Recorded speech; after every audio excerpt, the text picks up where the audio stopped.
I hope that the 79th session of the United Nations General Secretary. По данным Минобороны России, вооруженные силы Украины продолжают в согласии и под руководством Вашингтона и Лондона систематическое применение отравляющих веществ и химических средств борьбы с беспорядками в зоне проведения специальной военной операции.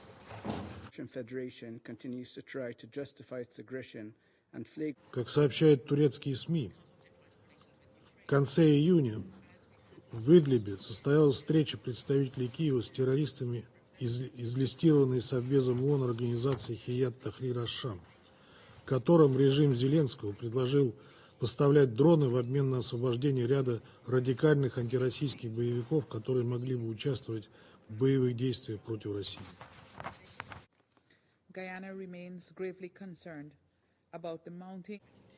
Не стесняется Зеленский открыто выражать разочарование нерешительностью своих кураторов, сетуя на то, что это не позволяет нанести удар по Кремлю.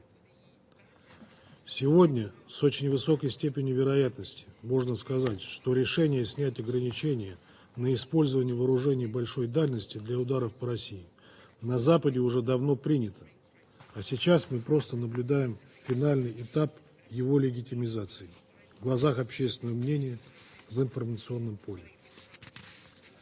Собственно, в отношениях с Киевом это для нас в принципиальном плане ничего не меняет. Неонацистский режим давно бьет по нашей территории, за пределами зоны боевых действий, устраивает теракты в отношении мирного населения и гражданской инфраструктуры нашей страны. Однако подобное потенциальное развитие ситуации принципиальным образом изменит наши отношения с западным лагерем. Если решение о снятии ограничений действительно принято или будет принято, это будет означать, что с этого момента страны НАТО начинают прямую войну с Россией. В этом случае мы, разумеется, будем вынуждены принимать соответствующие решения со всеми вытекающими из них для западных агрессоров последствиями. Thank you, High Representative Nakamitsu, for your briefing. Wow, that was quite a bit of propaganda and lies. It's quite amazing. In late 2023, Iran and Russia signed a contract for the supply of hundreds of missiles Russia needs to carry out its aggression in Ukraine. This past summer, Iranian personnel trained Russian military personnel on the use of Iran's Project 360 close-range ballistic missiles. It is clear there is an urgent need to help Ukraine defend itself from missile strikes, attacks which undermine the principles of the UN Charter and threaten international peace and security, including, it seems, food security. Just yesterday, Russia hit a civilian wheat cargo vessel in the Black Sea, which was bound for Egypt. Building an integrated air defense capability for Ukraine is a priority for us and others, and it is clear from these attacks that we cannot let up. We are going to work with Ukraine to ensure they have the capabilities needed to defend themselves against Russia's missile and drone attacks. Gratitude to High Representative Nakamitsu for the timely briefing. Then there is China's six-point peace proposal for resolving what China calls the Ukraine crisis, which is not complementary to Ukraine's peace formula and omits support for Ukraine's sovereignty and territorial integrity. Does China intend to reward Russia for violating the UN Charter?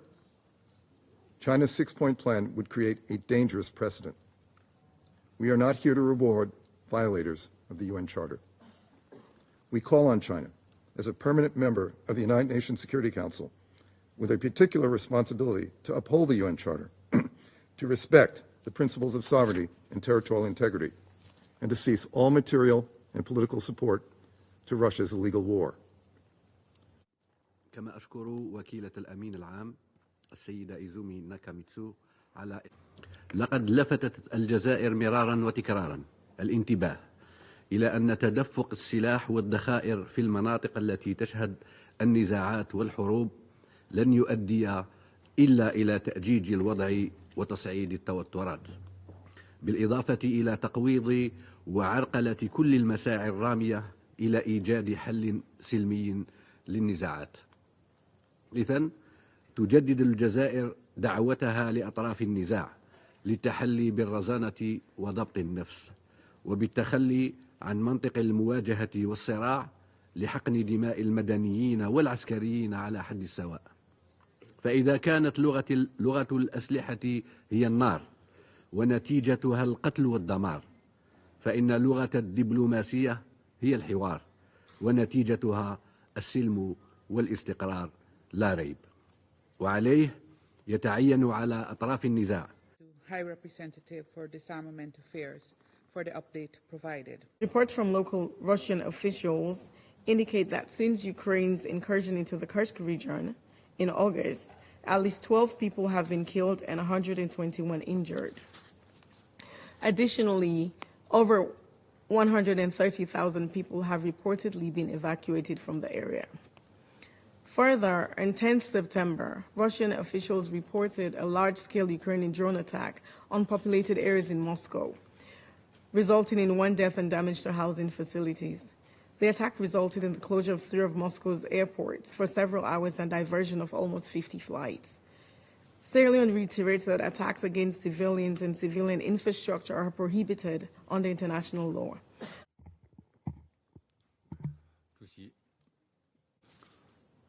主席，美国代表刚才在发言中传播虚假叙事，在此歪曲污蔑中国在乌克兰问题上的立场，我必须要做出回应。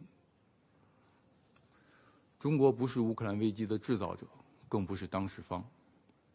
我们与俄罗斯、乌克兰双方都保持着接触，与欧洲国家以及美国也经常性的交换意见。